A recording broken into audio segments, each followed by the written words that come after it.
యెహోషువ గ్రంథము 14వ అధ్యాయం 12, 13 చదువుదాం.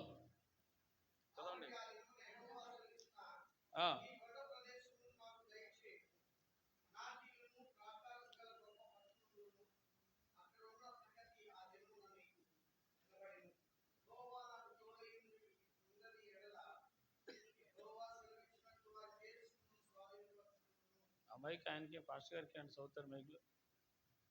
నోయల్ మైక్ తీసుకెళ్ళి.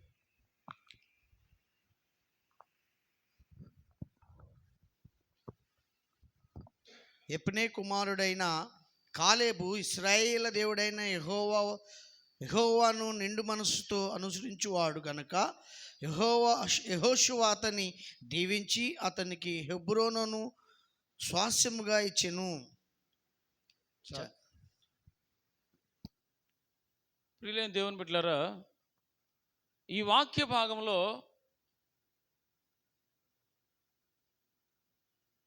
స్వాధీనపరుచుకోవలసిన వాటి గురించి మాట్లాడుతున్నాడు. ఇశ్రాయేలీయులు కనాను యాత్రకి ఆ దేశానికి వెళుచు మార్గ మధ్యంలో ఎన్నో ఆటంకాలు ఎదుర్కొన్నారు, ఎన్నో శోధనలు ఎదుర్కొన్నారు, ఎన్నో సమస్యలు కూడా ఎదుర్కొన్నారు. కానీ వాళ్ళల్లో ఇద్దరు గురించి దేవుడు సాక్ష్యం ఇచ్చాడు, మోషే, యెహోషువను, కాలేబు. వీరు నిండు మనసుతో ప్రభువుని వెంబడించారు అని రాయబడింది అక్కడ. నిండు మనసుతో నన్ను అనుసరించిన కారణాన నేను కనాను దేశంలో ప్రవేశపెట్టేదను. వాళ్ళకి ఏ స్వాస్థ్యాలు ఇవ్వాలో కూడా దేవుడే అంట వాళ్ళకి బయలుపరిచాడు. మోషేకి చెప్పాడు. మోషే యెహోషువకు చెప్తాడు.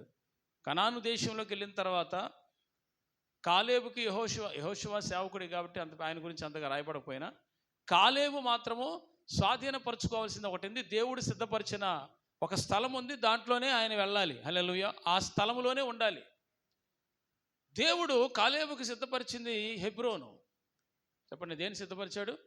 హెబ్రోన్ అనే ప్లేస్.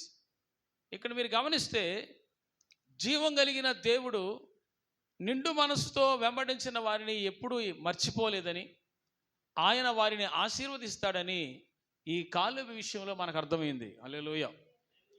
నిండు మనసుతో అనుసరించి వెంబడించే వాళ్ళు, నిండు మనసుతో ప్రార్థించే వాళ్ళకి దేవుని యొక్క ఆశీర్వాదం ఎప్పుడూ ఉంటుంది. దేవుని స్తోత్రం.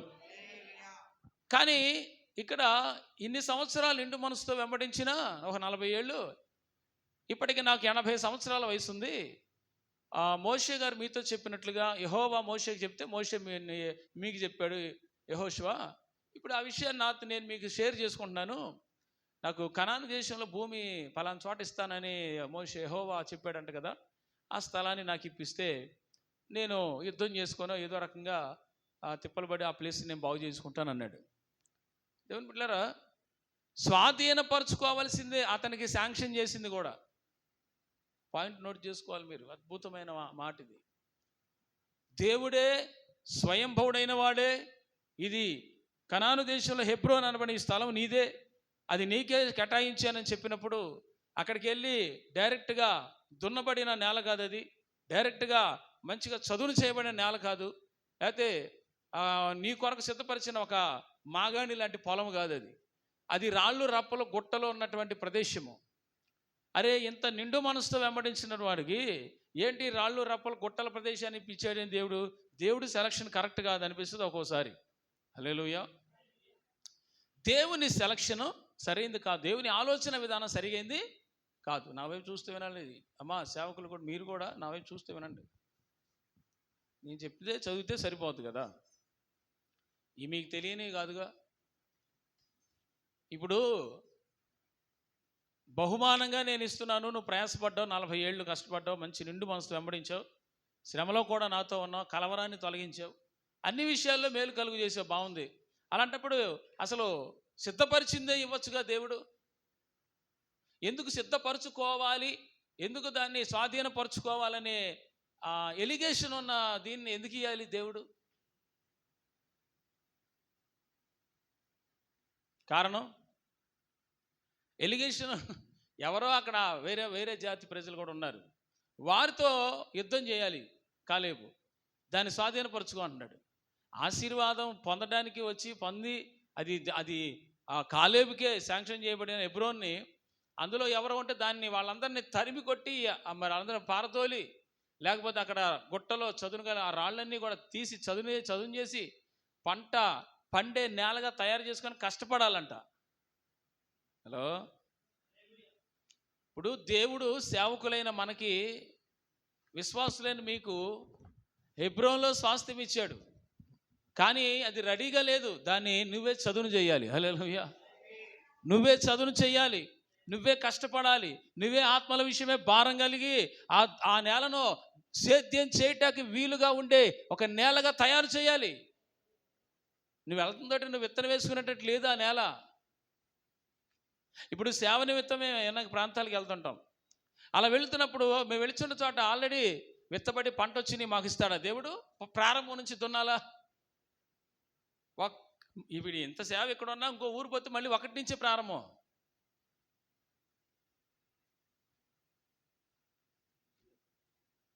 అసలు ఎవరు ఉండరు, ఒకళ్ళు కూడా కాదు, జీరో నుంచి వెళ్తాం. అంటే ఇప్పుడు దున్నబడాలి, చదును చేయబడాలి, పంట విత్తనములు వేయుటకు పంటకు అనుకూలంగా దాన్ని తయారు చేయాలి, కష్టపడాలి మనం. ఇక్కడ పొలము దేవుని సంఘానికి సాదృశ్యం. పొలము మత్తయి సువార్తలో పొలము దేవుని రాజ్యానికి పోల్చాడు. పొలాన్ని అనేక రకాలుగా పోల్చి దేవుని రాజ్యానికి పోల్చిన చోట మనం చూస్తూ ఉన్నాం. అలాగే ఇక్కడ మనం చూస్తే ఈ స్వాధీనపరుచుకున్నటువంటి ఈ హెబ్రోను దేనికి సూచనగా ఉందంటే, సేవ నిమిత్తమై అయితే అన్ని జనుల ప్రాంతాన్ని స్వతంత్రించుకొని అక్కడ మనం స్వాధీనపరుచుకోవాలి. విశ్వాసం నిమిత్తమైతే నీకు నమ్మకంగా అప్పగించినటువంటి ఆ కనాను హెబ్రోనుకి నువ్వు కష్టపడి పనిచేయాలా, పరిచర్య చేయాలా, అక్కడ ప్రార్థించాలా, రాళ్ళు ఏరిపారేయాలా. హల్లెలూయా. అంటే ఒక పక్క విశ్వాసులకి పరిచర్య ఉంది, ఒక పక్క సేవకులకి పిలుపు దర్శనం కలిగిన పరిచర్య ఇవ్వబడింది. కానీ ఒకే ఒకటి మనకి ఏంటంటే, అది మనకి సిద్ధపరిచిందా ఇవ్వడు, సిద్ధపరుచుకోవాలి ఇచ్చిన తర్వాత. ఆమేన్. ఎన్నో సంవత్సరాలుగా ఇక్కడ సంఘం సేవ పరిచర్య ఆ ప్రాంతాల్లో జరుగుతూ ఉంది. దేవుడు ఇన్ని సంవత్సరాల ప్రార్థనకి ఆశీర్వాదం ఇప్పుడు ఇచ్చడం మొదలుపెట్టాడు. హల్లెలూయా.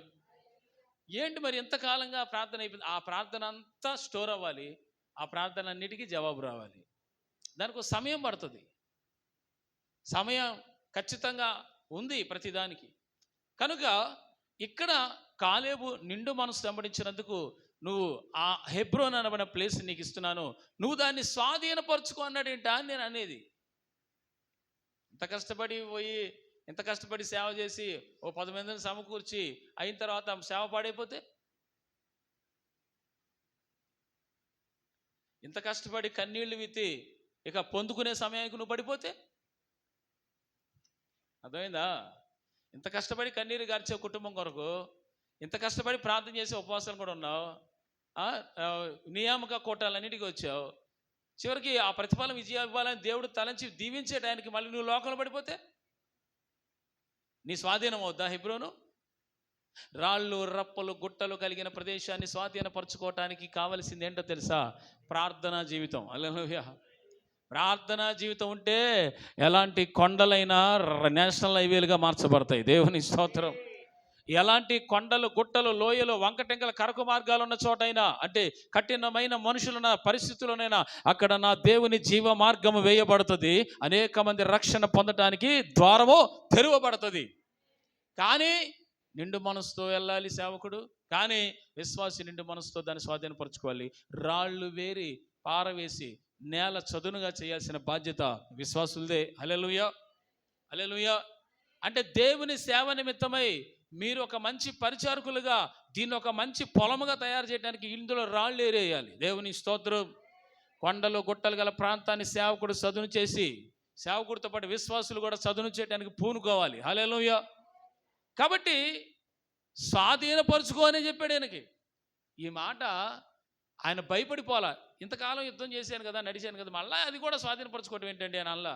నా దేవుడు నాకు అప్పగించిన ఆ స్వాస్థ్యమైన హెబ్రోను, లేక స్థలం, అది పొలమైనా లేక స్థలమైనా లేక సంఘమైనా, వాట్ ఎవర్ ఇట్ ఈస్, మీరు ఏదైనా తీసుకోండి. వీటిలో నీకు దేవుడిచ్చిన ఆ పొలమును నీకు అది ఇచ్చి స్వాధీనపరచుకో అన్నప్పుడు, సేవకుడైతే నువ్వు ఉన్న ప్రాంతంలో నీవు ఆ ప్రాంతాలను నేను ప్రభావితం చేయగలగాలి. ఆమేన్.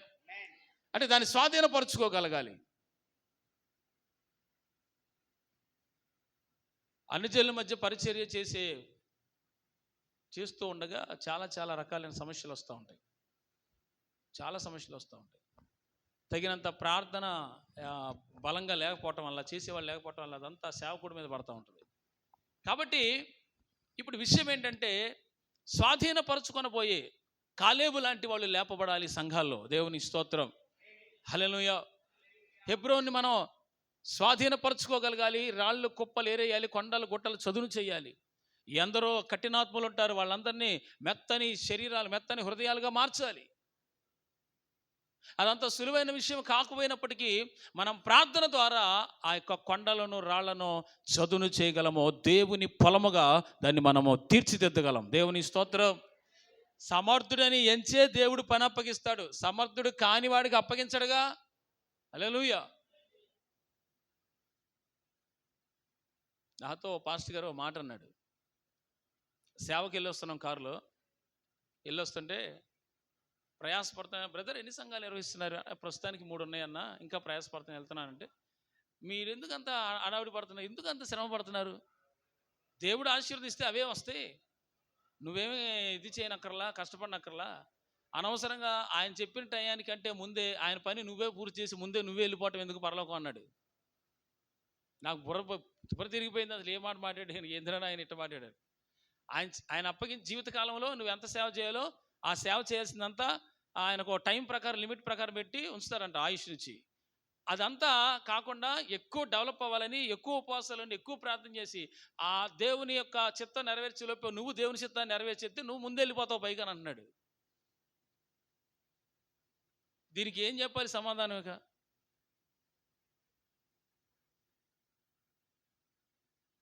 కొద్దిసేపు ఆలోచించండి పాస్టర్ గారు, మీరు కూడా అని అన్నాను. నన్ను అయితే ఇప్పుడు ఏం చేయమంటారంటే, కష్టపడకూడదా అన్నాను. కష్టపడు, కానీ దేవుని చిత్తానికంటే ముందే పోకూడదు. మనం ఆయన చిత్తంలో ఇంతకాలం ఈ సేవ చేయాలని నీకు ఇస్తాడు. ఒక 20, 30, 50, 100 ఇస్తాడు. ఈ లోపు నువ్వు అన్నీ పూర్తి చేసావనుకో, ప్రార్థన చేసుకొని పూర్తిగా అన్నీ ఓకే, అవి 100 అయిపోయినాయి అనుకో, ఓహో నేను అనుకున్న దానికంటే ముందే చేసేసాడు కాబట్టి ఇంకెందుకు రా వచ్చి అంటాడు అని అంటున్నాడు.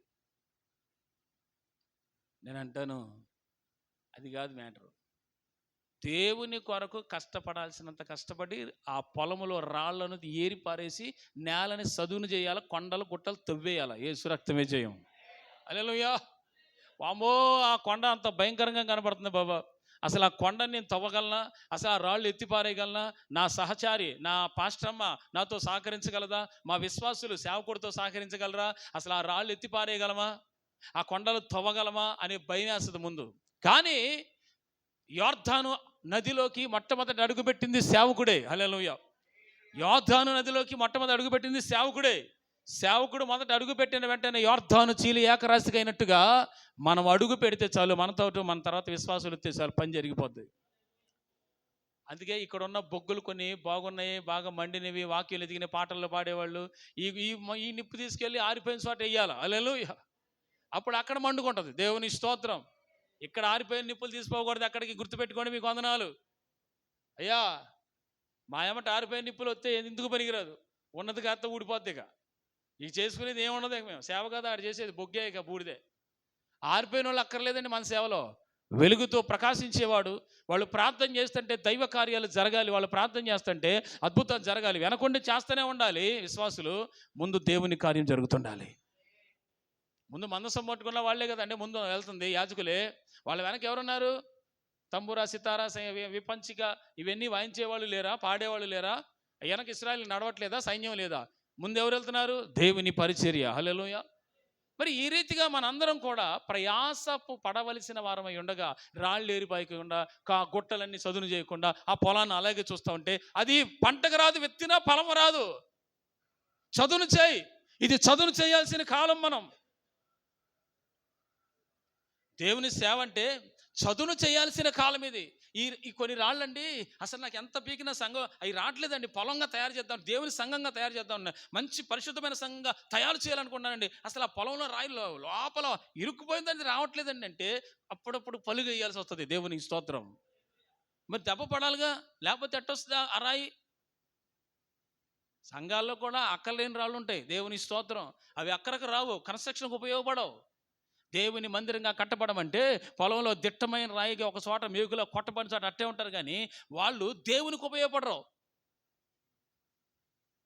అందుకని మీరు జాగ్రత్తగా గమనించండి. ఇందులో ఈ వాక్య భాగంలో స్వాధీనపరుచుకో అని చెప్పాడు ఈ కాలేబుకి. చాలా ఆత్మీయమైన లోతైన మాట అది. ఇంతకాలం కష్టపడ్డాడికి ఇంకా మళ్ళీ కష్టపడాలి అక్కడ. అవును, అసలు ఎప్పుడు లేదు కష్టం. మనందరము దేవుని మందిరానికి ఎందుకు వచ్చామంటే ఈ పొలంలో ఉన్న రాళ్ళని నీ ప్రార్థన ద్వారా ఏరి పారేయాలి. దేవుని స్తోత్రం. మీకు ఇంకా ఈజీగా చెప్పాలంటే గురుగులు ఉన్నాయి, గోధుమలు ఉన్నాయి. అవునా? దేవుడు ఏమన్నాడు? రెండింటిని ఎదగనీయమన్నాడు. రెండింటిని రాకడ వచ్చేంతవరకు రెండు ఎదగని. పొరపాటున మీరు గోధుమలు పెళ్ళగిస్తారేమో గురుగులు అనుకొని, ఎందుకులే కొంచెం ఉన్నాయి నాన్న అంటే దేవుడే ఎగ్జామిషన్ ఇచ్చాడుగా. అంటే మనం ఏం చేయాలి? ఏరి పారేయటమంటే రాళ్ళని వాళ్ళ మనసులని మెత్తని హృదయాలుగా మార్చబడాలని వెనక మనం కన్నీటి ప్రార్థన అనుభవాల్లో, ఉపవాస ప్రార్థన అనుభవాల్లో మనం చేస్తూ ఉంటే వారి కఠినమైన హృదయాలు మార్చబడతాయి. రాకడికి వాళ్ళు సిద్ధపడడానికి అవకాశం ఉంటుంది. హల్లెలూయా. మీకు విషయం చెప్పనా? గెత్సెమనే తోట కొంచెం కొండ మీద ఉంది. అది కొండ అంటే పెద్ద మనం ఊహించిన కొండ కాదు. అది కొంచెం ఒక ఫ్లాట్గా కింద నుంచి కొంచెం మన ఈ పల్లగిరి కొండ అది కూడా హైటే, దానికంటే తక్కువే ఉంటుంది. ఒలివ కొండ, సారీ గెత్సెమనే తోట. ఆ తోట అంతా కూడా కొంచెం హైయెస్ట్ ప్లేస్లోనే ఉంటుంది. ఆ చెట్లు చాలా ఉంటాయి. అయితే యేసుప్రభు వారు ఆ తోటకి కింద, అంటే ఎంట్రన్స్లో తోట ఇలా ఉందనుకోండి, దానికి కింద భాగంలో గానుగ ఉండేది. ఇప్పటికీ ఉందంట అది, అలాగే ఉంది గానుగ. గెత్సెమనే తోటలో గానుగ అక్కడే ఉంది. గానుగ అంటే రాతితో తయారు చేసింది. అయ్యా స్విచ్ ఆఫ్ చేయండి ఫోన్. మీ ఎవరి ఫోన్ నిలబడ్డా బాగోదు. మళ్ళీ నేను చెప్తే మళ్ళీ హార్ట్గా చెప్పినట్టు ఉంటుంది కదా, అందుకని దయచేసి స్విచ్ ఆఫ్ చేయండి. ఇప్పుడు వాస్తవికత గమనించండి. ఈ పొలములో ఉన్నటువంటి ఈ రాళ్ళని ఏరి పారేయాల్సిన టైం కూడా ఒకరోజు ఉంది. కాబట్టి మనకు స్వాధీనపరచుకోవాల్సిన పలానా చోట ఉంది, ఇది నాది, ఇక్కడ నేను స్వాధీనపరచుకోవాలి.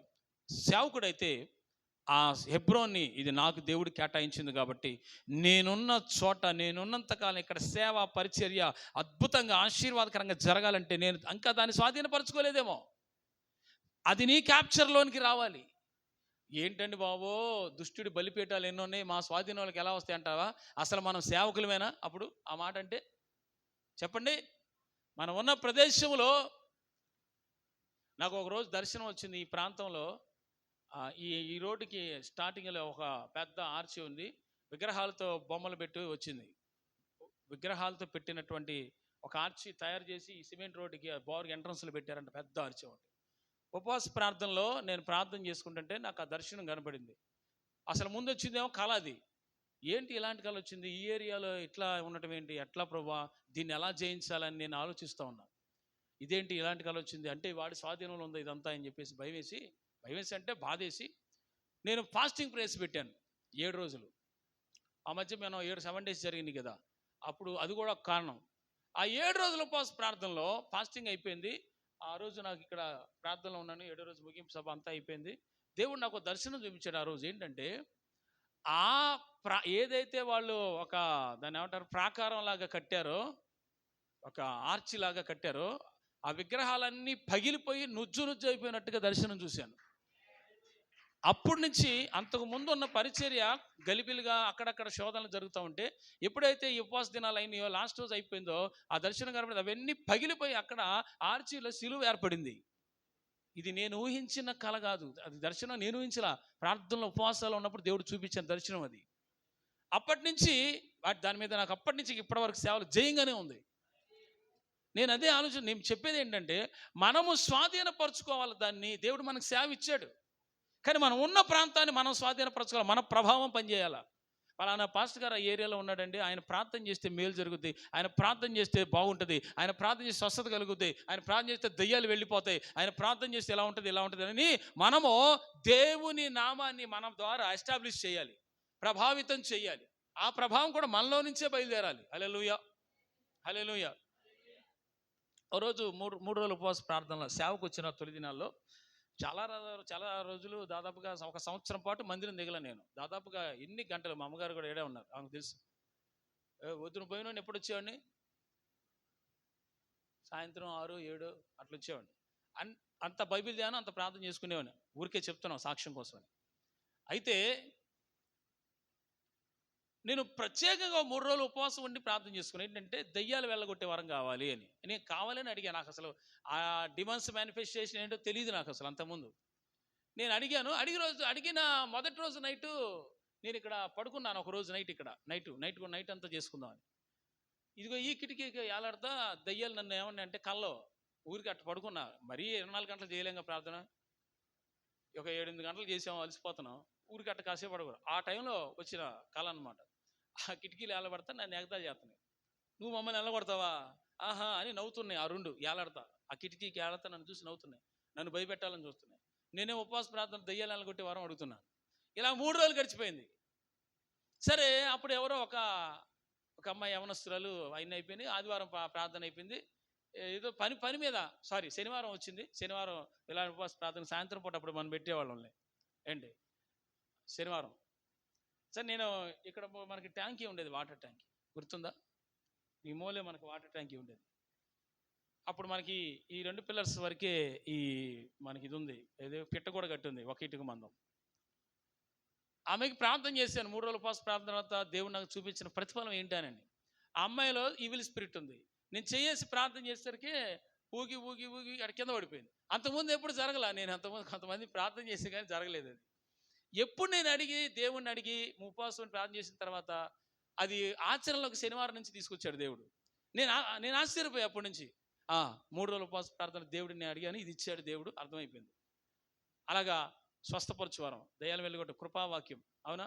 ఇందులో కొరింథీ పత్రికలో మనకి దేవుడిచ్చిన ఆత్మనుసరించి వచ్చే వరాలన్నీ కూడా సేవలో ఉపయోగపడ్డాయి. ఇప్పుడు ఫలానా పాస్టర్ అంటే నేనే కాదు, ఈ లోకంలో చాలామంది సేవకులు యేసు ప్రభు వారిని ప్రభావితం చేయగలుగుతున్నారు. ఆమేన్. ఎందుకంటే బికాస్ ఆఫ్ ఈ గిఫ్ట్స్ కూడా, ఈ బహుమానాలు కూడా ఆత్మ ద్వారా వచ్చేవి. అవి సంఘ పరిచర్య ఎస్టాబ్లిష్మెంట్ చేయడానికి ఉపయోగపడతాయి. హల్లెలూయా. అలా అవి లేవనుకోండి మనం ఓడిపోతాం. సైతాన్ గాడు ఆర్చిల మీద ఆర్చిలు కట్టేస్తాడు, మన మీద ఆధిపత్యం చేస్తుంటాడు. అందుకే ఆత్మను అనుసరించిన వరములలో ఏదైనా నువ్వు పొందాలి. ఆమె అవి కూడా దేవుడండి సేవ కోసమే ఇస్తాడు. ఆమె సేవ కొరకే. హల్లెలూయా. కాబట్టి స్వాధీనపరచుకో అన్నప్పుడు కాలేబు దాన్ని ఏమాత్రం బాధపడలా. అంతకుముందు నాకు ఎంత బలం ఉందో ఇప్పుడు నాకు అంతే బలం ఉందో. ఐగుప్తులోనే బయలుదేరినప్పుడు 40 ఏళ్ల వాడిని, ఇప్పుడు 40 సంవత్సరాలు అయినాయి, అంటే మొత్తం 80 సంవత్సరాలు వచ్చినాయి, ఇప్పటికీ నా బలము తగ్గలేదు అంటాడు ఆయన. సో నేను దాన్ని స్వాధీనపరచుకుంటా మోషే, దాన్ని స్వాధీనపరచుకుంటా యెహోషువ అని చెప్పి వెళ్ళి దాన్ని స్వాధీనపరచుకొని దాని రాళ్ళని ఏరి గుట్టలని చదును చేసి అది సేద్యం మంచి నేలగా పొలముగా దాన్ని తీర్చిదిద్దాడు. దేవుని స్తోత్రం. అలాగే మనకు అప్పగించిన పనులు కూడా, దేవుని సేవ కూడా అంత అర్థవంతంగా అమూల్యంగా మనము క్రీస్తు కొరకు స్థిరపరచాలి, సిద్ధపరచాలి. ఆమేన్. అందుకే మనం కూడా ఎలా ఉండాలంటే అనేక మందికి మాదిరికరముగా మనము క్రీస్తు పక్షాన నుండి పోరాడుతున్నట్టుగా, ఆ పోరాటం వాళ్ళు చూస్తున్నట్టుగా తెలియాలి. ఒక దైవజనుడి పోరాటం విశ్వాసులకు అర్థం కావాలి. వాళ్ళకి అర్థం కాలేదంటే వాళ్ళు దర్శనంలో లేరని అర్థం. విశ్వాసికి కూడా మన దర్శనం అర్థం కావాలి. హల్లెలూయా. ఆ దర్శనములో విశ్వాసులందరూ ఐక్యపరచబడాలి. దాని కొరకు, ఆ నెరవేర్పు కొరకు పనిచేయాలి. దేవుడు అందుకే విశ్వాసాన్ని చర్చికి నడిపించేది. హల్లెలూయా. ఆ చుట్టుపక్కల ఏరియాలో మొత్తం ప్రభావితం చేసే ప్రార్థన వీరులు లేవాలనే చర్చికి పంపిస్తాడు. అనేకులు రేపి నువ్వెళ్ళు ఈ చర్చికి, ఈ చర్చికి నువ్వెళ్ళు, ఇక్కడ వెళ్ళటం, ఇక్కడ ఉండటం అది దైవ చిత్తం అన్నట్టుగా. స్వాధీనపరుచుకొని అంటే చూసి భయపడి ఓడిపోకూడదు. నిజంగా ఆత్మల అభిషేకం కలిగిన వాడైతే ఆ ప్రాంతాలని స్వాధీనపరచుకుంటారు. దేవునికి స్తోత్రం చెప్పండి. కాబట్టి మరి దైవజనులు కూడా భరించాల్సినవి, విశ్వాసులు భరించాల్సినవి కూడా ఉన్నాయి. అవన్నీ నేను మీకు కొన్ని తెలియజేస్తాను. ఎజ్రా గ్రంథం 2వ అధ్యాయము.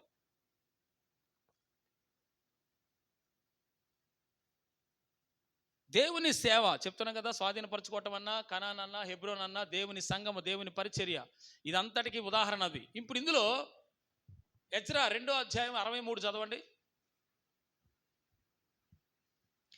మరియు పారసీకుల అధికారి ఊరీము తుమ్మీమును ఆ ధరించుకొనగల ఆ యొక్క యాజకుడు ఒక యాజకుడు ఆగండి, ఒక యాజకుడు ఏర్పడు వరకు. అందరు చెప్పండి ఆ మాట. ఒక యాజకుడు ఏర్పడు వరకు. అందరు చెప్పండి ఆ మాట. అంటే అక్కడ యాజకుడు లేడని అర్థం. అప్పుడు లేవీలైతే ఉన్నారు, కానీ ప్రత్యేకంగా ప్రతిష్ఠించుకొని దేవుని సేవ కొరకే ఏర్పరచబడిన వాడు ఎవడు కూడా లేడు. ఇక్కడ ఏమంటాడు యెహోషువతో, పారసీకుల అధికారి ఏమంటున్నాడు? ఊరీము తుమ్మీము ధరించుకొనగల ఒక యాజకుడు కావాలంట. హల్లెలూయా, హల్లెలూయా. తల పైకి ఎత్తండి. I should explain. అందరు చెప్పండి. ఊరీము తుమ్మీము, ఇవి 2 రాళ్ళు. ఎంతెంత ఉంటాయి? ఎంతెంత ఉంటాయి? 2 రాళ్ళు అయ్యి. ఇది మీరు జాగ్రత్త వినకపోతే అర్థం కాదు. ఈ ఊరీము తుమ్మీము అనబడినటువంటి ఈ రాళ్ళు ప్రధాన యాజకుడి ఏఫోదు వస్త్రం మీద ఉంటాయి. అంటే ఏఫోదు వస్త్రం ధరించిన తర్వాత దానికి లోపల ఇంకొక వస్త్రం ఉంటుంది. ఏఫోదు పైన వేసుకున్న దాని లోపల వేరొక వస్త్రం ఉంటుంది. ఆ వస్త్రం మీద 12 గోత్రాల రాళ్ళు, గోత్రానికి ఒక రాయి చొప్పున 12 రాళ్ళు ఉంటాయి. అవి భుజం మీద, ఇక్కడ చెస్ట్ మీద ఉంటాయి. అలాగే ఊరీము ఒకటి, తుమ్మీము ఒకటి. ఇటు ఊరీము, రైట్ సైడ్ ఊరీము, లెఫ్ట్ సైడ్ తుమ్మీము ఉంటుంది. ఇటు ఒక రాయి ఉంటుంది, చిన్న చిన్నవి అనమాట. అదొక పథకం. ఆ వస్త్రం వేసుకుంటే ఇశ్రాయేలీయుల 12 గోత్రాలు ఒక్కొక్క రాయిగా, ఒక్కొక్క గోత్రం ఒక్కొక్క రాయికి పొదిగి దాన్ని అలా తయారు చేసి వస్త్రంగా వేస్తారు. ఆ వస్త్రం వేసుకున్నప్పుడు దేవుని మందిరంలోకి వెళ్ళినప్పుడు ఇశ్రాయేలీయులు అందరూ కూడా వచ్చినట్టే మందిరానికి. హల్లెలూయా, హల్లెలూయా. ఇప్పుడు అది పక్కన పెడదాం. ఇశ్రాయేలు మందిరానికి వచ్చిన సంగతి అవన్నీ పక్కన పెడదాం. మెయిన్ విషయం ఏంటంటే ఇందులో భరించటం. ఏందయ్యా భరించటం అన్నామంటే, ఊరీము తుమ్మీము అనబడినటువంటి ఈ రాళ్ళు అసలు ఏంటి, దీని కథ ఏంటి చెప్తానండి. చాలామంది ఇది తెలీదు, బోధించట్లా. చాలా చోట్ల అసలు అవసరమే లేదని కూడా, దాని జోలే లేదు ఇప్పుడు అసలు ఎవరికి. కానీ అమూల్యమైన సత్యం ఒకటి అందులో దాచబడి ఉంది. అదేంటంటే ఊరీము అనేది ఇట్ ఈస్ ద లైట్, ఒక వెలుగు అనమాట. మీకు ఎలా చెప్పాలంటే ఒక ట్రూత్ లైట్, అది ఒక నిజమైన వెలుగు. తుమ్మీము బ్లాక్ రాయి, ఊరిమేమో తెలుపు రాయి, తుమ్మీమేమో బ్లాక్ రాయి. ఈ రెండింటికో లైటింగ్ ఉంది. ఎప్పుడు వస్తుంది దీనికి లైట్ అంటే అది కూడా చెప్తానండి. సపోజ్ ఇశ్రాయేలీయుల్లో ఎవరైనా దోషులయ్యారు, అది పెద్ద శిక్ష, పెద్ద తీర్పు తీర్చాల్సిన అవసరం ఉంది.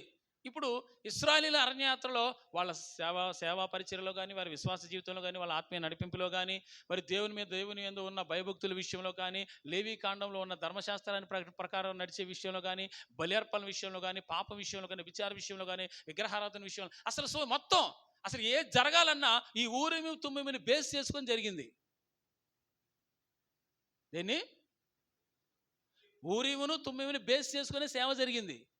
సేవ అంటే ప్రత్యక్ష గుడారంలోకి వెళ్ళి ప్రధాన యాజకుడు చేసే సేవ అది కాదు నేను చెప్పేది. వాళ్ళ జీవితం అంతా కూడా ఇశ్రాయేలీయుల యొక్క 40 సంవత్సరాల అరణ్యయాత్ర అంతా కూడా ఏవేమి ఎక్కడెక్కడ తిరుగుబాటు చేశారో, ఎవరు మంచో ఎవరు చెడో, ఈ దోషాలు వీళ్ళ మీద మోపడ్డాయి, ఈ దోషంలో ఇతని మీద మోపడితే ఇతను చేసాడా చేయలేదా, ఈ ఊరిమి తుమ్మిమని పెట్టి ప్రభువుని అడిగితే యాజకుడు దేవుడు బయలుపరుస్తాడు. బ్లాక్ రాయి వచ్చిందనుకో, వెలిగిందనకలగా అతను చెప్పింది తప్పు, వైట్ స్టోన్ లైట్ వెలిగిందనుకో ఇతను చెప్పేది రైట్.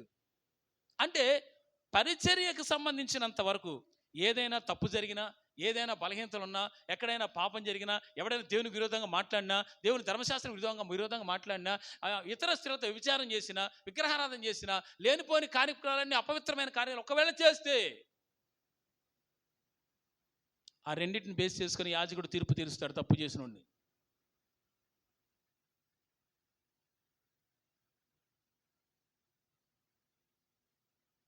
ఇప్పుడు మీరు అందరూ చెప్పండి. తెల్లరాయి తెల్ల లైట్ వస్తుంది, హీఈస్ వెరీ గుడ్, మంచి సాక్ష్యం కలిగిన వ్యక్తి అని వెలుగుద్ది అది.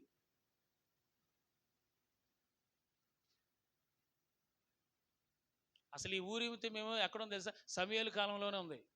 సమూయేలు కాలంలో ఊరిమితి మేము ఉన్నాయి, ఈ రాళ్ళు ఉన్నాయి.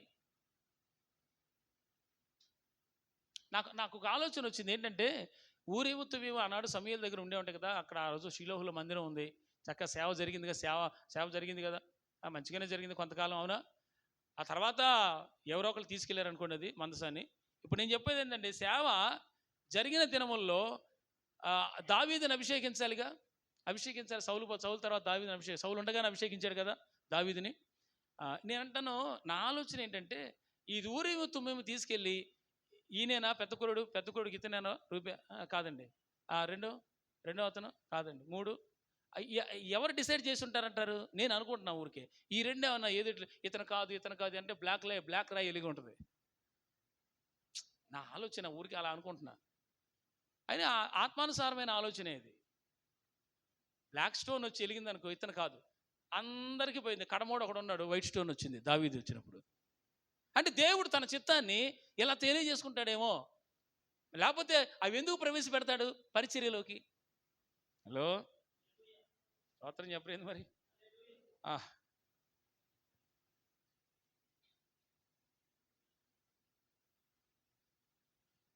ఇది చాలా లోతైనటువంటి సబ్జెక్టు. ఈ కొద్ది సమయంలో నేను అవుట్లైన్స్ చెప్పుకుంటూ వెళ్తున్నా. చాలా లోతైంది అది. అవి ఎక్కడెక్కడ యూజ్ చేశారో కూడా రాయబడి ఉంది బైబిల్లో. ఇప్పుడు మనం అర్థం చేసుకోవాల్సింది ఏంటంటే, నువ్వు తప్పు చేసావు, ఏదో పాపం చేసావు, ఇక నువ్వు అక్కడికి రావాల్సి వచ్చింది, పెద్ద గొడవ అయింది, ప్రధాన యాజకుడి దగ్గరికి రావాల్సి వచ్చింది. అప్పుడేంటి సిచ్యువేషను? ఆయన ఏం తీసుకొస్తాడు? ఊరీము తుమ్మీము తీసుకొచ్చి, వీడు చెప్పింది అవునా కదా ప్రభా చెప్పండి ఆయన అంటే, వైట్ లైట్ వెలిగితే మంచి సాక్ష్యంగా వెలుగుతుంది, ఏం లేదని అర్థం. బ్లాక్ రాయి వెలిగితే ఇట్లా లైట్గా షైన్ లైట్ వస్తుంది, అలా వెలిగితే వీడు దోషి అని అర్థం. అవునా? ఇక దేవుడు నిర్ధారించిందని ఎవడు దాన్ని అది కన్ఫామ్ అయిపోయిందిగా. నేను అంటాను, ఈ సిస్టమ్ ఉన్నా కానీ పాపం చేశారు. అది నేను అనేది. ఏం మెంటల్ అండి అసలు వీళ్ళకి, నాకు అర్థం కాదు. అరే రేపో మాపో మనకి తీర్పు ఉందిరా నాయన, లేదా అక్కడ మాత్రం లేదా, ఇక్కడ జరిగిన ఊరేము తీర్పు అక్కడ లేదంటారా? వేస్తే రెండో రాకుండా అందరికీ తీర్పు లేదంటారా? అక్కడ ఉందిగా, ధవళ సింహాసన తీర్పు ఉందిగా. దానికి దీనికి ఊరికే కంపేర్ చేసి చెప్తున్నా, ఒకసారి ఆలోచించండి. ఊరీము తుమ్మీము అనబడిన ఈ రాళ్ల ద్వారా దేవుని యొక్క ఆయన చిత్తము బయలుపరుస్తూ సేవ జరిగింది ఆ దినముల్లో. ఇశ్రాయేలీయులకు కలిగిన ప్రతి దురవస్థ ఎందుకు వచ్చిందో చూసి ఎవడు దోషో చూడటానికి ఉపయోగపడింది. కానీ దీని గురించి అంత పర్టికులర్గా మంచిగా తీసుకొచ్చి చెప్పిన వాళ్ళు ఎక్కడ నుంచి వాళ్ళ. నేను ఎందుకు చెప్తున్నా అంటే, నాకు కింద పరిశుద్ధాత్ముడు ఇచ్చాడు కాబట్టి చెప్తున్నా. కానీ ఇశ్రాయేలీయులు అంట ఎంత ప్రాముఖ్యమైనది ఇది లేకుండా పరిపాలన జరగదు.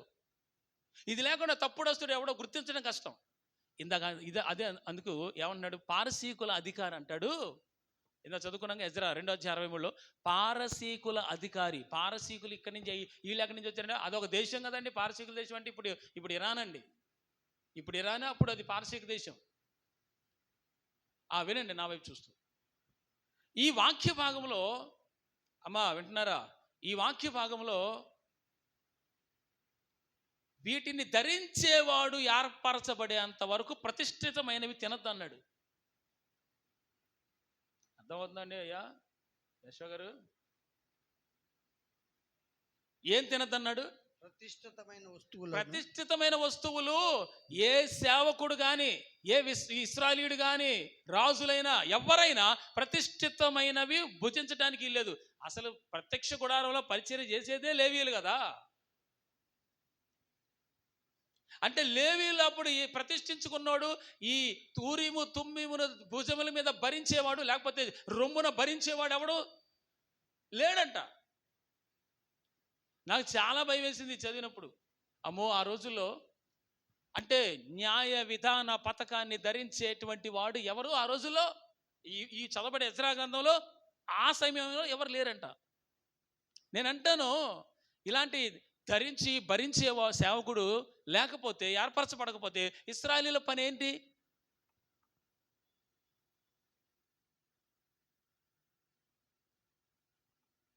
ఇశ్రాయేలీయుల పని ఏమవుద్ది? ఒక ప్రధాన యాజకుడు సేవకుడుగా ఉండి అతడు మరి దైవ కార్యములని జరిగించేవాడు సరిగ్గా అసలు ఎవరు ఏర్పరచబడకపోతే ప్రమాదమే కదా ఇశ్రాయేలీయులందరికీ, కాదంటారా? మీ తరపున ప్రార్థించే సేవకుడు లేకపోతే ఎలాగా? అర్థం కాలేదనుకుంటా మీకు. ఇంకా ఇప్పుడు ఊరీము తుమ్మీము ఉండాలి. అది ఉంటేనే ఎవడు తప్పు చేశాడో, ఎవడేం చేశాడో, ఎవరిని ఎన్నుకోవాలో, ఈ కార్యంకి వెళ్ళొచ్చా వెళ్ళకూడదా, ఇది నీ చిత్తమా కాదా, నీకు ఇంకంత డౌట్ అంటే ఇంకో చోట చదవండి. ఇంకో చోట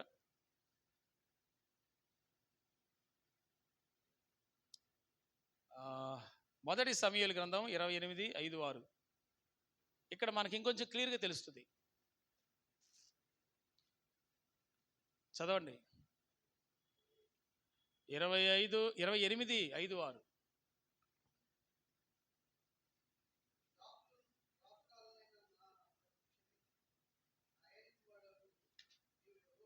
ఓ ఓ, ఏం చదువుతున్నాడు పాస్టర్ గారు? మొదటి సమూయేలు 28 కాదు, 28:5-6. ఆ, ఆ,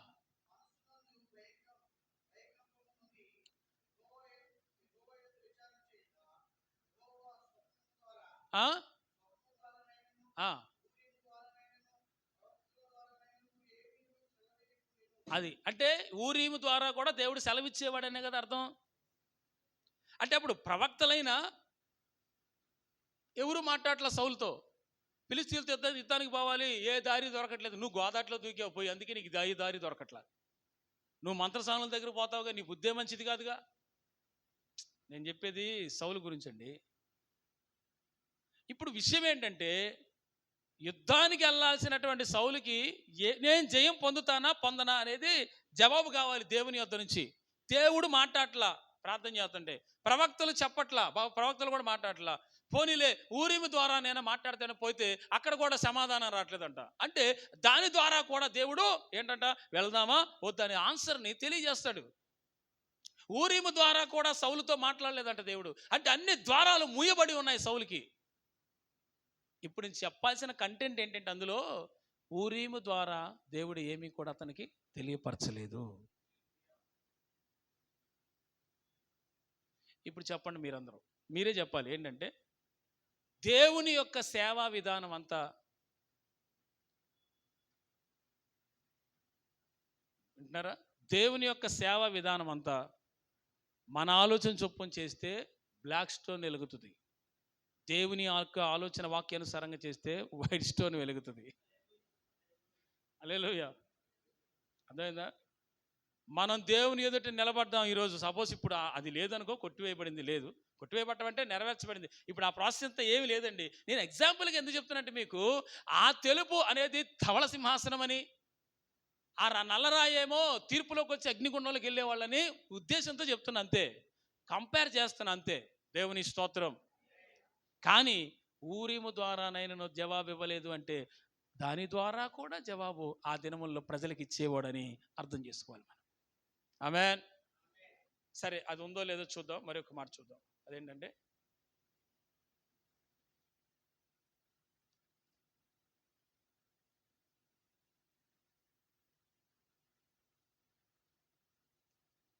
నిర్గమ 28,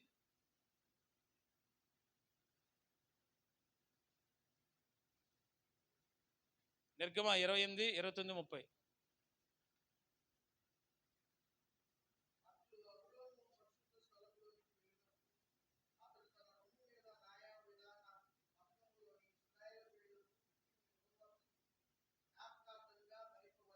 అక్కడ భరించవలెను అనే మాట తీసుకోవాలి మనం. నావి చూడండి. ఇక్కడ ఈ వాక్యంలో ఎక్కడ ఎవరు భరించాలంట? ఎవరు భరించాలి? అహరోన్ అంటే యాజకుడు, పాస్టర్ గారికి సమానం. ఇప్పుడు పాస్టర్ గారు, అవునా? సర్వ సంఘాన్ని, ఆ సంఘంలో ఉన్న ప్రతి వారిని ఎవరు భరించాలి? మరి ఎందుకు భరించట్లా? ఇప్పుడు మీరు మామూలుగా లోకంలో సంగతి తీసుకోండి. కొంతమంది సేవకులు ఏం చేస్తున్నారంటే, వాళ్ళకి భుజములు, వాళ్ళ రొమ్ముల మీద దేవుడు ఏర్పరిచినటువంటి ఆ దేవుని పిల్లల్ని వాళ్ళు మోయట్లా, భరించట్లా. ఎందుకు తెలుసా? అసలు వాళ్ళ ఆ బిడ్డలు, ఆ సహోదరులు మనకు అసలు కానుకలే ఇరు వాళ్ళు. ఆమె పిలిచినా కానీ మనం పోం. అలాంటి సేవకులు ఉన్నారు ఈ రోజుల్లో. అలాంటి మంచి మంచి కానుకలు ఇచ్చే వాళ్ళ దగ్గరికి వెళ్ళి ప్రత్యేకంగా వెళ్ళి కనపడతావు. పిలవకపోయినా కనపడతారు పోయి. అమ్మ మీరు రాలేదుగా, అందుకే నేను వచ్చేలేమన్నా. అదే ఒక పేద విధవరాలు ఎవరో ఒక 10 రూపాయలు ఇచ్చే వాళ్ళ దగ్గరకు పోతాడని చూడండి, కొంతమంది ఉన్నారు ఇలాంటి వాళ్ళు. వీళ్ళు ఎదురుగా దేవుడి దగ్గరికి వెళ్ళి నిలబడితే ఎలిగేది ఏందో తెలుసా? తుమ్మి ఎలుగు దేశ రక్తమే చేయు. ఊరికే కంటెంట్ అదే కాబట్టి దానికి టచ్ చేశా.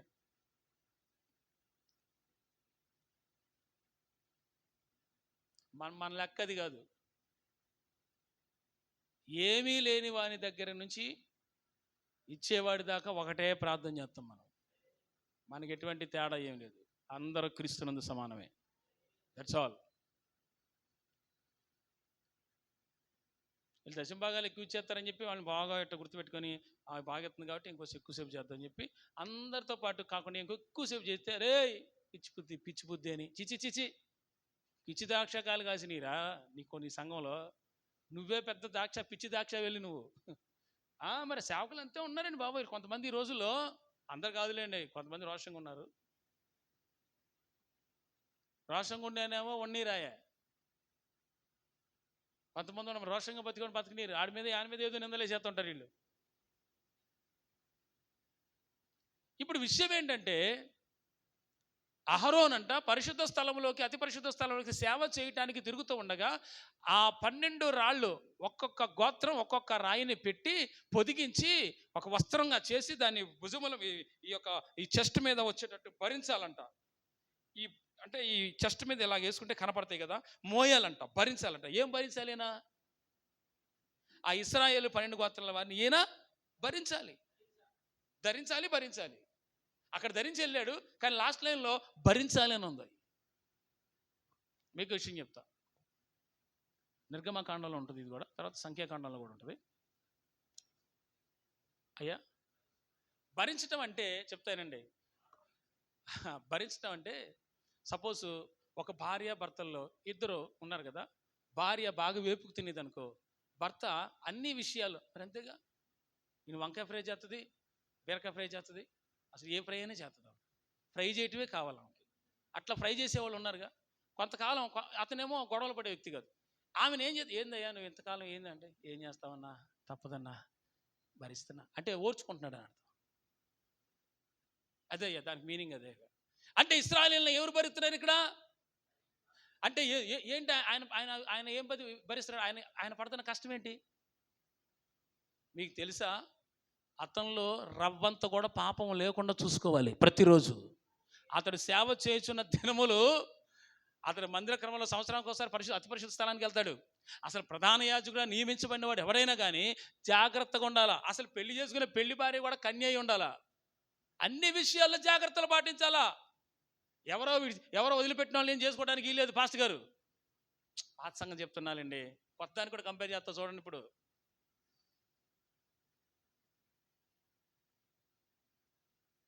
అసలు మనల్ని ప్రదానం చేసింది ఎవరికండి?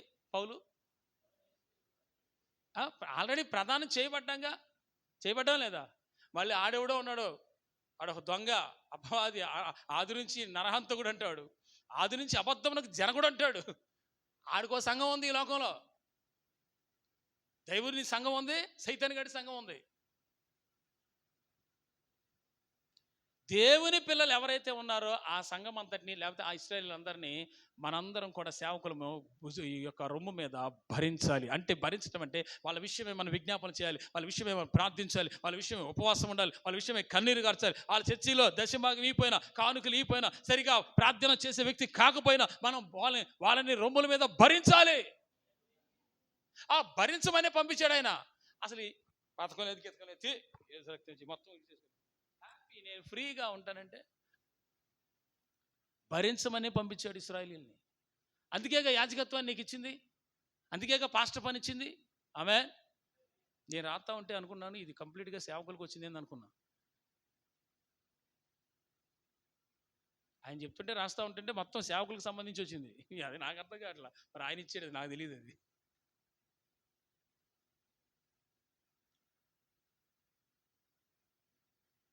ఆత్మ నడిపింపు లేకపోయినా ఆ ఇంటికి వెళ్ళిపోయి, ఏంటోనమ్మా ఈరోజు నాకు నడిపింపు వచ్చింది, మీ దగ్గరికి రావాలని ప్రభు వెళ్ళమన్నాడమ్మా, అందుకే వచ్చానండి. ఆత్మ నడిపింపు లేకుండా దొంగ సాకులు చెప్పి, దొంగ మాటలు చెప్పి వాళ్ళ దగ్గరికి వెళ్ళి బొట్లో వేసేస్తావా? నువ్వు పైకి కనపడుతున్నటువంటి పెద్ద జబ్బు పండుగ నువ్వు. హల్లెలూయా చెప్పట్లేదు ఏంటి? హల్లెలూయా అని మర్చిపోయారు అసలు. హల్లెలూయా నువ్వు ఆమోసు గ్రంథంలో నీకేం కనపడుతుందంటే బాగా జబ్బు పళ్ళు కనపడుతుంది. ఏమైనా మంచియే కనపడవా నీకు? మంచి తర్వాత కనపడుతుంది, ఇప్పుడు జబ్బే కనపడుతుంది. అంటే గ్రిప్పులో పెట్టుకుంటారు కొంతమందిని. అసలు మన వ్యవహారం అది కాదు. హల్లెలూయా. ఎబ్బెబ్బెబ్బే నువ్వు లక్షిత ఇంటికి రా అన్నగా నువ్వు చచ్చికొచ్చేయి అంట. నేను మా టైప్ అది. హల్లెలూయా. నువ్వు ఇయ్యపోయినా పర్లేదు, రక్తమే చేయం. నువ్వు ఇయ్యటం వల్ల జరగట్ల సేవ. హల్లెలూయా. ఎబ్బెబ్బెబ్బెబ్బే మా కూటమి అది కాదు అసలు.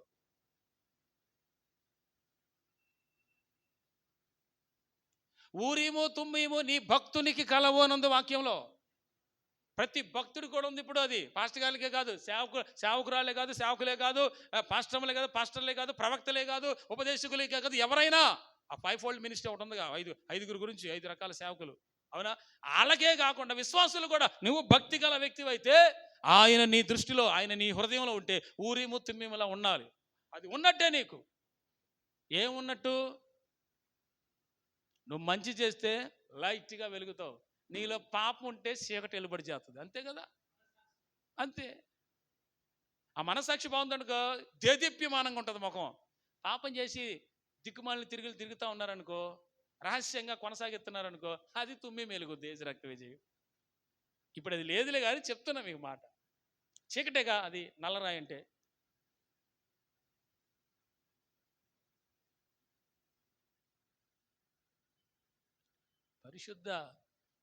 శుద్ధ జలం జల్లి మనల్ని పరిశుద్ధపరుతాడంట దేవుడు. ఎప్పుడో తెలుసా? అసలు ఈ జలము అన్న చోట నువ్వు ఊహించవలసిన పరిశుద్ధాత్మతో మనం నింపబడాలి. సరే, టైం అయిపోయింది, నేను ముగిస్తేస్తున్నాను. 2:30 అయిపోయింది. కాబట్టి ఒకటి ఇందులో నేను చెప్పాక ముందే ఇదంతా అంతా చెప్పడానికి కుదరదని, ఈ వాక్య భాగంలో ఈరోజు నేను ఆపుతుంది ప్రభు చిత్తం అయితే మళ్ళా చెప్తాను.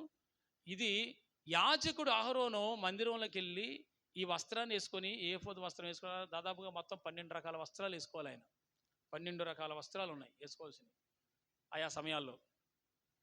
ఈ 12 రాళ్లతో పొదిగినటువంటి ఆ యొక్క వస్త్రాన్ని కూడా, న్యాయ పథకాన్ని ధరించి ఆ వస్త్రాన్ని కూడా వేసుకొని ఇటు రైట్ అండ్ లెఫ్ట్, రైట్లోనేమో ఊరిము, లెఫ్ట్లోనేమో తుమ్మి పెట్టుకొని ఆ రాళ్ళు పెట్టుకొని దేవుని మందిరంలోకి వెళ్ళాలంట. ఇశ్రాయేలీలలో ఎవడైనా దోషము చేసినా, పాపం చేసినా ఇన్ని కూడా అహరోనే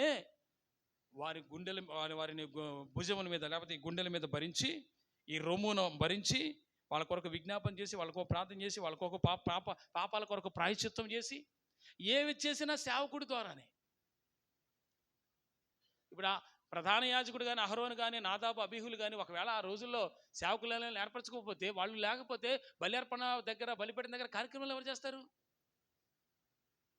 అన్నిటికీ మోషే వెళ్తాడా? వెళ్ళడు కదా. కాబట్టి ఈ న్యాయ విధాన పథకము లేకపోతే ఊరిము తుమ్మిము అనేది మన జీవితంలో కూడా యేసు ప్రభు, ఆ ఊరేమేమో ఆయన వెలుగై ఉన్నాడు, తుమ్మిమేమో చీకటికి సాదృశ్యంగా ఉంది. నీవు ఊరేమో అనబడిన యేసు ప్రభు ఎదుట నిజాయితీగా నిక్కచ్చిగా ఉండగలిగితే నీవు వెలుగుతో సహవాసం చేసిన వ్యక్తి అవుతావు. పాపంలో పడిపోతే అది చీకటి కనుక, ఆ రాయి కూడా నలుపు రాయి కనుక అది అపవిత్రతకు సాదృశ్యంగా మనల్ని తెలియజేస్తుంది. అపవిత్రతకు పడిపోతే అపవాదిలో ఉన్నట్టే కదా, సాతాన్లో పడిపోయినట్టే కదా, లోకంలో పడిపోయినట్టే కదా. అందుకని ఈ 2 విషయాల్లో మీరు ఆలోచించండి. ఊరీము అనబడిన ఆ తెల్లరాయి ఎలా వెలుగుతుందో, ఎలా ప్రకాశిస్తుందో. అంటే ఇప్పుడు చూడండి, అది ఒక మాట చెప్పి నేను ముగిస్తాను. 2 వ్యక్తుల దగ్గరికి లేకపోతే ఒక వ్యక్తి దగ్గరికి ఈ ఊరిము తీసుకొచ్చారు అనుకుందాం. యాజకుడు అతని ఎదుట పెట్టాడు. దీని సంగతి ఏంటో చూడండి, ఈయన సంగతి ఏంటో చెప్పండి అంటే, మంచోడా కాదు, దీన్ని నేరం చేశారా చేయలేదనుకో, తెల్ల లైట్ వెలిగింది, ఆ లైట్ వెలుగుద్ది. అయితే ఇప్పుడు విషయం ఏంటి? ఆ వెలిగింది అంటే దాని అర్థం ఏంటి? ఇతను మంచోడని దేవుడు సాక్ష్యం ఇచ్చినట్టు. అప్పుడు అతను ఏం లేదు, తీర్పు లేదు, తప్పించుకుంటాడు శిక్ష. ఇప్పుడు ఇది ఎందుకు చెప్పానంటే, నేను మనం కూడా ఒక రోజున తీర్పు దగ్గరికి వెళ్ళబోతున్నాం. ఆ లైట్ ఏది అలగాలో డిసైడ్ చేసుకో. అందుకే దేవుడు కూడా ఆ సింహాసనం ధవళం అనగా తెలుపు సింహాసనం, బాగా దగ్గ మెరిసే సింహాసనం. అక్కడ అన్ని పాపాలు బహిర్గతం అవుతాయి. మనుషులు చేసినవన్నీ అన్నీ బహిర్గతం అవుతాయి. అది సేవకుడైనా కావచ్చు, విశ్వాసులైనా కావచ్చు, ఎవరైనా కావచ్చు, చేసినవన్నీ బహిర్గతం అయ్యే స్థలం అది. బహిరంగంగా మాట్లాడే సమయం అది. అందుకే భయపడిపోతున్నాం బాబు. సేవకులమైన బోధకులమైన మేము మరీ ఎక్కువ కఠినంగా తీర్పు పొందే ఛాన్స్ ఉంది కనుక మేము ఇంకా చాలా జాగ్రత్తగా ఉండాలి. ఇప్పుడు చెప్పండి, తప్పు చేస్తే బయటపడుతుంది, తప్పు చేస్తే ఆయన శిక్ష ఇస్తున్నాడు, అవునా? తప్పు చేస్తే ఏదైనా తప్పుగా మాట్లాడినా, అబద్ధాలు చేసినా, విగ్రహాలను చేసినా, తెలియకుండా ఎవరైనా అన్ని జన స్త్రీని పెళ్లి చేసుకున్నా, వీళ్ళందరికీ ఇవన్నీ తీర్పులు జరుగుతాయి. ఇంత తీర్పులు జరుగుతున్నా అవి ఉన్నాయి కదా, అవి న్యాయ విధాన పథకం పెడితే నేను తప్పు చేశానని తెలిసిపోద్ది కదా, నేను ఎందుకు తప్పు చేయాలనుకోరే? ఎందుకు చేయాలి నేను అనుకోవట్లేదు ఇశ్రాయేలీయులు. న్యాయ విధాన పథకం ఉందమ్మా. ఇప్పుడు మీకు క్వశ్చన్ చెప్తానండి, ఊరికే ఎగ్జాంపుల్గా.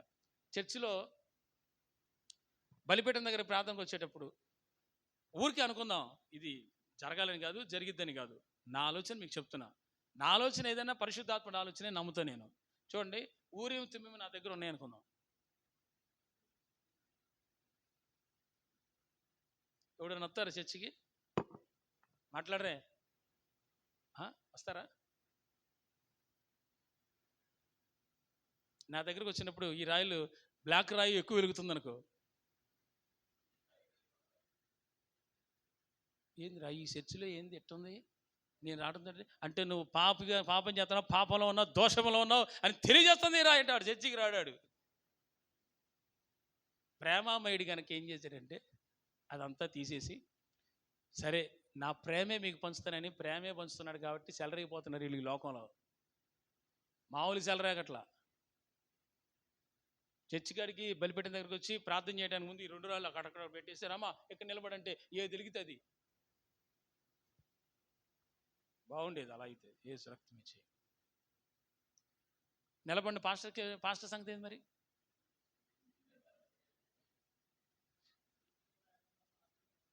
అంతే కదా. ఇప్పుడు ఇక్కడ పెట్టానుకో, నేను నిలబడ్డానుకో, అది బ్లాక్ వెలిగితే ఎవరు వచ్చినా కానీ అందరికీ బ్లాక్ వెలుగుతుంది అనుకుందాం. అసలు చర్చికి రావడం అవసరమా? ఆయన ఎక్కడో చోట పరిశుద్ధత ఉంటుంది, ఎవరో ఒకళ్ళు ఉంటారు మంచి సాక్ష్యం కలిగినలోనే అనే ఆశ ఉంటుంది కదా ఆయనకి. ఈ 2 ఏడు పెడితే ఎవడు చర్చికి రాడు. పాపం చేసి దేవుడు అనుగ్రహించి మహిమను పొందలేకపోతున్నారు. ఆయనకి ఏదో ఆయన మహిమ ఇచ్చాడంట, ఒక మహిమ మనకి. ఆ మహిమ కొంతమంది పాపం చేసి పోగొట్టుకుంటున్నారంట. అది సపోజ్ ఎవరితోనన్నా పాపం చేసి చర్చి కాడికి వచ్చి ప్రార్థన చేసుకుంటే బ్లాక్ లైట్ వెలుగుతుండాలి. పరిశుద్ధత కలిగి మంచి సాక్ష్యం కలిగిన వాళ్ళు వైట్ లైట్ వెలుగుతుండాలి. దేవుడే సాక్ష్యం ఇస్తున్నాడండి మీ గురించి. అలాంటివి ఏం లేవులే కానీ చెప్తున్నా, అటుంటే ఎంత బాగుండేది అనిపిస్తుంది నాకు అప్పుడప్పుడు. ఇంకోటి కూడా అనిపిస్తున్నది, ఈ పాప ఉన్నాడు చర్చిలో ఉడుకు పెట్టలేకుండా ఏదో కరెంట్ షాక్ దిగిలి అవతలకి పోతే బాగు అనిపిస్తుంది. అట్ట ఏం లేదు కదా. ఇప్పుడు మన ఇష్టం. చెలరైపోతున్నారు. ఇప్పుడు కాదుగా, తర్వాతలే, తర్వాత మధ్యలో మారు మనసు పొందొచ్చులే, మరలా క్షమాపణ ఎడుకోవచ్చులే. ఎంతమంది దావీదుని క్షమించాలా దేవుడు? మేము ప్రార్థన చేస్తాం అట్టాగే. ఆసరా అంటే పాపాన్ని చేయటానికి ఏమైనా తిప్పలు పడుతున్నారు కానీ పరిశుద్ధంగా ఉండటానికి ప్రార్థన చేయట్లేదండి. తిప్పలు పడేటవాడు ఏదో ఒక దరిద్రంలో పడి పాపంలో పడిపోయి ఇష్టపడుతున్నాడు కానీ దేవుని ఎదుట పరిశుద్ధంగా ఉండడానికి ఉండట్లేదండి, పోరాటలేదు, పరిశుద్ధతకై పోరాటలేదు.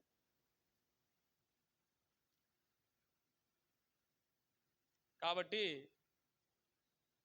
ఈ ఊరేమో తుమ్మేమో అనబడినటువంటి దాని గురించి దేవుని ఎదుట మనం నిలబడుతున్నామని, అది ఎగ్జాంపుల్గా దేవుని ఎదుట ఒకరోజు మనం నిలబడతామని, దానికి సాదృశ్యంగా ఊరికనే పాత నిబంధనలు దేవుడు దాన్ని అలా ప్రవేశపెట్టినప్పుడు దాని ద్వారా జవాబు రాకపోయినా కొంతమంది నష్టపోయారని, దాని ఎదుట నిలబడిన మంచి సాక్ష్యం పొందారని, తప్పో ఒప్పో రైటో అది ఏందనేది అక్కడ నిలబడితే తెలుస్తుందని మీరు అర్థం చేసుకోవాలి. కానీ ఇప్పుడు అదేమి లేదు. వాటిని గురించిన ప్రస్తావన అసలు ఇప్పుడు లేదు. వింటున్నారా?